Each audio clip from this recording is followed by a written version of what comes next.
Pleasure of torturing you for the rest of your life. I've known Tony. I saw him regularly out there. Can you imagine?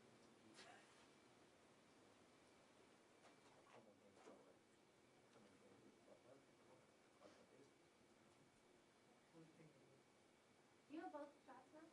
Tony? What? You have both shots? Yes. That's great.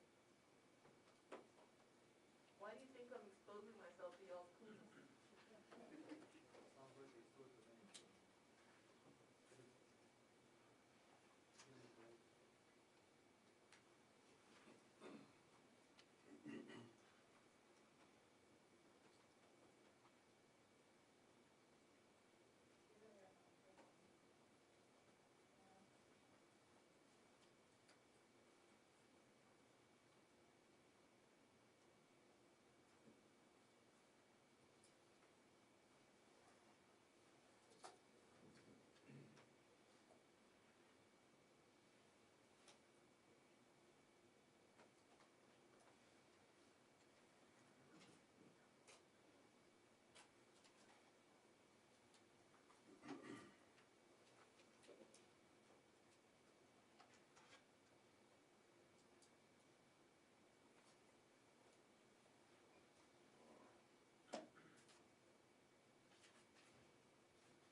Okay, good afternoon, ladies and gentlemen. I'm going to turn this over to the Secretary in just a minute. He'll have a few opening comments, and then we'll get to your questions. As you know, we're going to be doing questions from the phone and in the room. So I'm going to go 2 on the phone, 2 in the room. Secretary's got 30 minutes, so we're going to try to move this crisply. Given the restriction of time and his schedule, I'd ask you to limit your follow-ups if you can, meaning limit them to 0. So with that, Mr. Secretary, over to you. Well, good afternoon, everyone, and thanks to all of you for being here today. Before I start, let me just say that I deeply appreciate the work that you do on behalf of the public. I respect the way that you cover our military, and I respect the role that you play in holding us accountable for how we defend the nation. And that is the #1 job of the Department of Defense, to defend this nation and protect our interests. As you know, I just wrapped up my first NATO Defense Ministerial meeting yesterday, and it was a terrific couple of days, and I want to thank Secretary General Stoltenberg for all his leadership in making that happen. You all know that it's a little tougher to meet with people in a pandemic. And even though we met virtually, we still enjoyed productive discussions about a range of challenges facing NATO today, and many that we're going to continue to face in the future. And they include a resurgent Russia, disruptive technologies, climate change, an ongoing war in Afghanistan, and the persistent threat of terrorism, and an increasingly aggressive China. We were joined in some of those conversations by representatives from some of our most capable partners, including Finland and Sweden and the European Union. And we appreciated their unique perspectives, especially about China. Indeed, I applaud NATO's work on China, and I made it clear that the United States is committed to defending the international rules-based order, which China has consistently undermined for its own interest.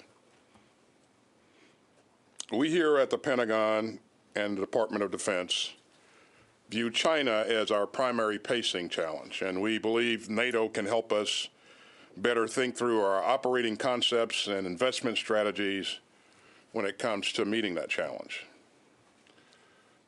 But really, my first goal during the ministerials was to carry forward President Biden's message that strong alliances and partnerships remain vital to our collective security, and that foreign policy will be led by our diplomats. I also stressed our ironclad commitment to the security guarantee under Article 5 of the North Atlantic Treaty. And I don't use that word ironclad lightly. Our shared responsibility as allies, our duty, is to protect our populations and our territory.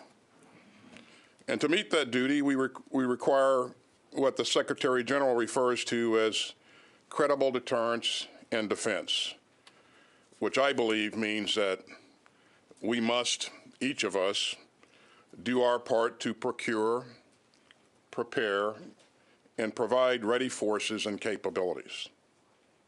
And so I'm heartened to see that many of our allies meet or exceed NATO's 2014 defense investment pledge, nine of them this year alone, in fact.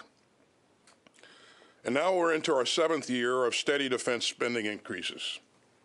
And naturally, we want this trend to continue, and we want to see every member of the alliance contribute their fair share.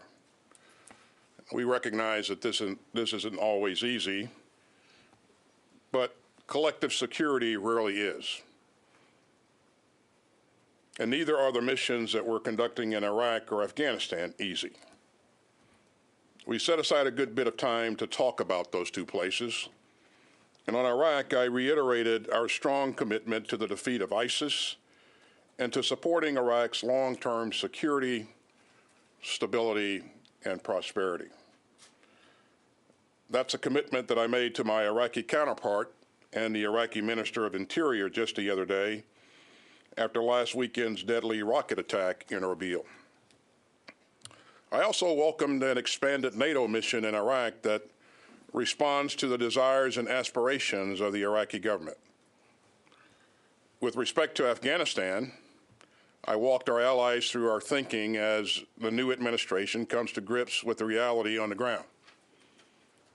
The bottom line is this: we are committed to a responsible and sustainable end to this war, while preventing Afghanistan from becoming a safe haven for terrorist groups and that threaten the interest of the United States and our allies, and ensuring a just and durable end to the long-running conflict. And so to that end, we are conducting a rigorous interagency review of the situation, including all relevant options, with full consideration of the consequences of any potential course of action. We are mindful of the looming deadlines, but we want to do this methodically and deliberately. And I certainly won't get ahead of any decisions, nor will I preview the advice that I plan to give to the President. Clearly, the violence is too high right now, and more progress needs to be made in the Afghan-led negotiations. And so I urge all parties to choose the path towards peace. And the violence must decrease now. I told our allies that no matter what the outcome of our review, the United States will not undertake a hasty or disorderly withdrawal from Afghanistan that puts their forces or the alliance's reputation at risk. At this time, no decisions about our future force posture have been made. In the meantime, current missions will continue, and of course, commanders have the right and the responsibility to defend themselves and their Afghan partners against attack. As we move forward in our review, we will consult with our NATO allies, our resolute support partners, and of course, the government of Afghanistan. And there will be no surprises. We will consult each other and consult together and decide together and act together. And so that was my message over the last 2 days, and I think it was well received. For the last 70 years, NATO has proven itself to be the strongest alliance in history, upholding our shared values of democracy, individual liberty, and the rule of law. When Article 5 was first invoked, it was in our defense on September 11th. The United States will not forget that, nor will we forget our own obligations to revitalizing this and all our other alliances. Collective security is, as I said, hard work, and we're ready to put our shoulders to the wheel. And finally, I'd like to close by thanking the men and women of the Department of Defense, who, as President Biden puts it, are often how the rest of the world encounters America. Because of them and their families, and our nation will always lead from a position of strength. Thank you, and I look forward to your questions. Okay, we're going to go to Lita Baldor from AP on the phone. Lita. Thank you. Thank you, Mr. Secretary. And it's been quite a while since we've been able to ask questions of the Defense Secretary in the briefing room. We appreciate it, and we hope that you are committed to doing this on a regular basis. My question is on Afghanistan. During the NATO meeting, were the allies pressing you for timing on an answer? How long do you think the U.S. can wait before making a decision? And is that enough time, do you think, for the Taliban to measurably change either the violence or the negotiations? Thank you. Thanks. I would just say that, again, we're going through a rigorous process, and our allies understand that. And they would want us to make sure that we're thoughtful about how we approach this and what we do. And so, all of us are mindful of the time that's available, but we're really focused on making sure that the negotiation process takes place as it should, and that hopefully the parties will abide by their commitments that they made at the outset of the negotiations, and that we can bring the level of violence down. But we're focused on making sure that we make the right decisions, and we'll go through this process deliberately. Our allies understand that, and my sense is that they did not fully expect that we would have a decision this early on in this administration's tenure. Next question to Missy Ryan on the phone, Washington Post. Hi, thanks for doing this. And echo Lita, hope we can do this again regularly. I have a question regarding the department's handling of sexual harassment and assault. I know that one of your first actions was this memo asking for initial input from senior officials by February 5th. I'm just wondering what you have learned so far and how that'll guide your approach to tackling the problem of sexual harassment and assault. And as a corollary, there was a video that went viral in the last 24 hours of who was crying because the perpetrator of sexual assault has been retained by her commanding general. I'm wondering if you've seen the video and if your office is looking into that. So, Missy, there was quite a bit of feedback in the transmission there, and I don't think I fully understood all of the question, but what I think I heard you ask was, based upon what we received from the services, where are we in our efforts in taking on the sexual assault issue? And the second issue, as I understood it, was about the video. Well, first of all, as I said in my testimony in front of Congress, I take this issue of sexual assault very, very seriously, and I know that the service chiefs and the service secretaries do as well.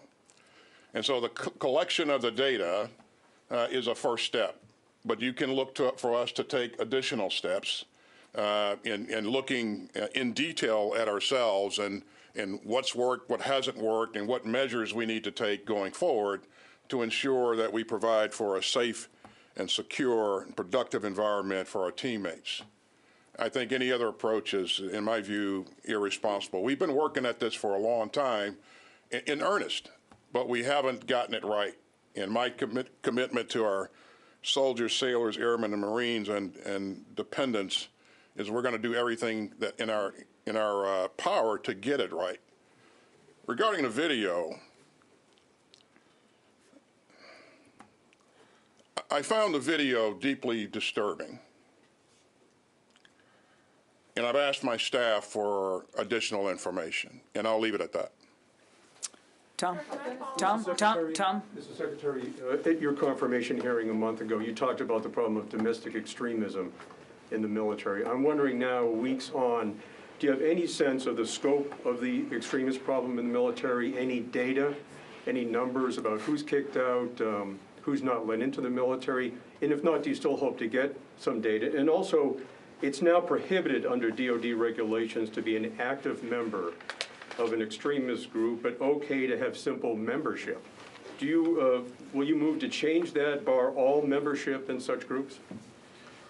So I think there was about 6 questions in one there, but yeah, let me just say a couple of words about that. First of all, I think this is a very important issue to us in a department. And I think it's an important issue because, as I said in my testimony, this tears at the very fabric of cohesion. And it's important for us to be able to trust the men and women on our left and right. I've asked for the services to conduct a one-day stand down and take them 60 days to do it. And then as they conduct that stand down, I've encouraged them to have a dialogue with their troops about our values, about the oath that they took when they came into the service, and about who we are and what we're about. This is also a time for us to educate leaders in terms of understanding those signs and those symptoms that can indicate that we could be developing an issue within our ranks. But let me say up front here, though, before I go one step further, that I really and truly believe that 99.9% of our servicemen and women believe in that oath. They embrace the values that we are focused on, and they're doing the right things. But, and I expect for the numbers to be small. But quite frankly, they'll probably be a little bit larger than most of us would guess. But I expect for them to be small. But I would just say that, small numbers in this case can have an outsized impact. And when I think about, the issue of extremism in the ranks, you've heard me talk about my experience with the 82nd Airborne Division, which I believe is a great organization, and we have a lot of great organizations in the military, but the history of the storied 82nd Airborne Division. And as we wrestled with this issue when I was a lieutenant colonel, we couldn't tell that story of what we were doing and how great we were because nobody wanted to hear it. They wanted to hear about the skinheads. And so that had an outsized impact on that organization. And one of the things that sticks in my mind right now, and General Milley will probably step on my toes for saying this, But I have this image of Mark Milley, Lieutenant General Mark Milley, standing in front of a podium in Fort Hood, Texas, talking about the impact that was experienced by one of our members who had become radicalized and killed a bunch of our soldiers that were preparing for deployment. That nearly crippled the organization for a period of time. So an incredible and outsized impact on the organization. I think that the American public has high expectations of its military, as it should. And the American public should know and understand that we're not afraid to take a look at ourselves, and we're not afraid to address, if there are issues, to address those issues that may be rising up in our climates, in our communities. And so we're going to learn a lot more. You know, we don't have specific data about numbers right now, but quite frankly, as I said earlier, you know, small numbers can have an incredible impact on a great force, and we have a great force, ladies and gentlemen. Jennifer? Mr. Secretary, will any U.S. troops remain at the Capitol after March 12th? And what would you say to those who say that there is no credible threat to the U.S. Capitol and those troops should go home right now? Right now, in terms of our expected stay, it is March 12th, and we don't have an additional requirement or request from another federal agency to provide them support. So that's our focus right now.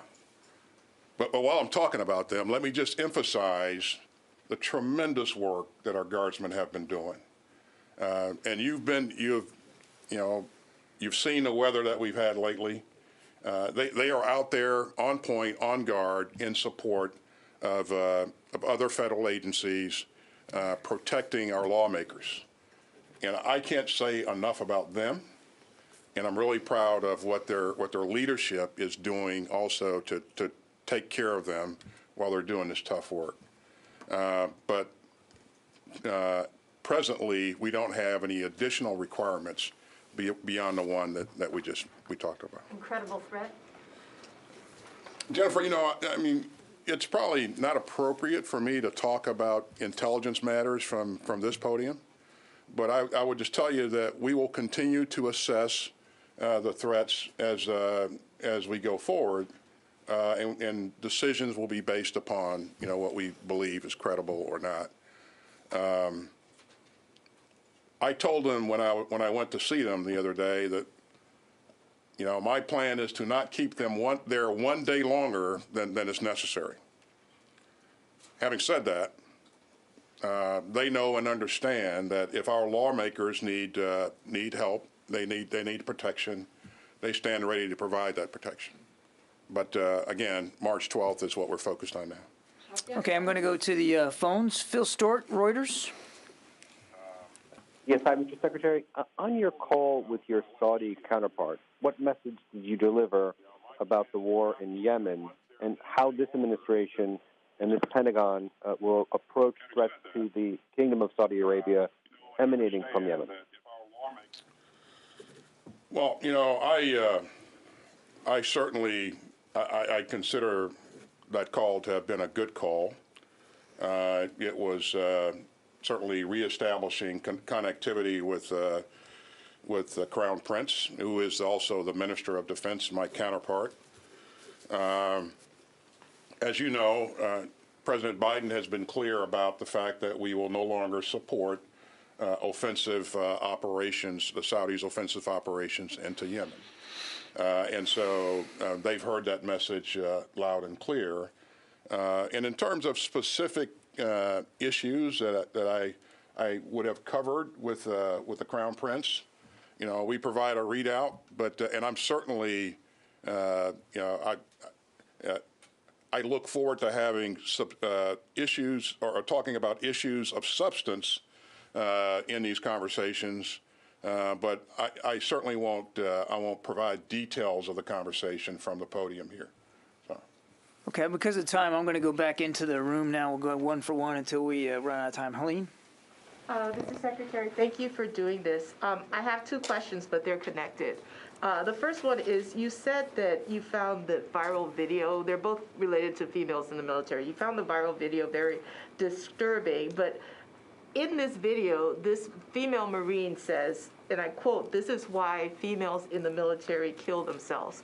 And you say that you're looking into this issue. She addresses specifically the commanding general, her CG, saying that or whoever the perpetrator is going to be retained in the military.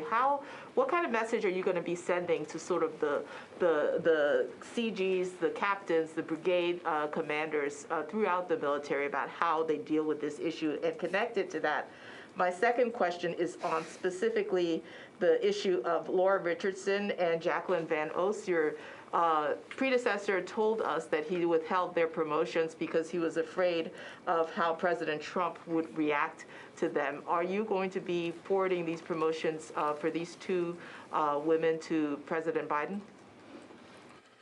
Helene, I think that was two questions, each with 6 parts. Yeah. On the second question first, I certainly can't comment on decisions that someone else made or my predecessor made. I'll leave that to them to explain their actions. And I certainly won't comment on personnel actions from this podium in this room. I don't think that's fair to the system, not fair to my boss, and certainly not fair to the people who are who are competing. I would just say that I've seen the records of both of these women. They are outstanding, and I'll leave it at that.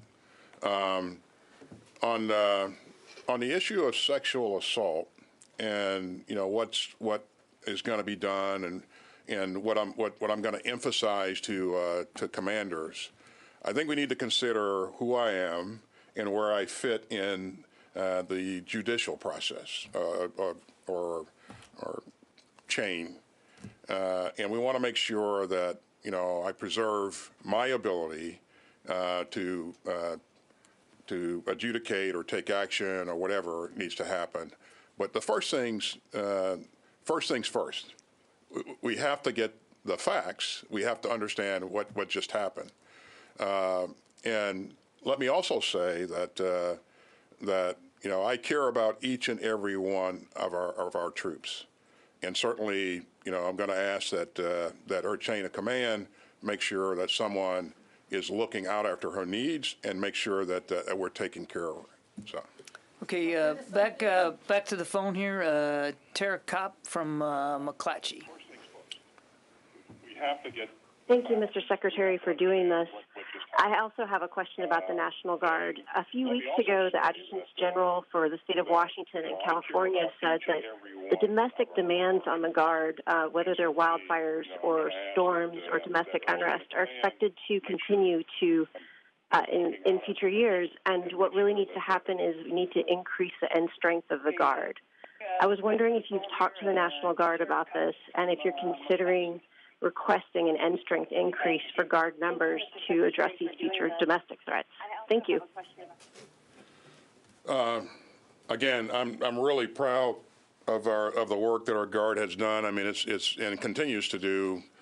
We didn't talk about this earlier, but I think most of you know that there are over 20,000 Guardsmen out there right now around the country helping out with the COVID crisis and helping distribute vaccines and that sort of stuff.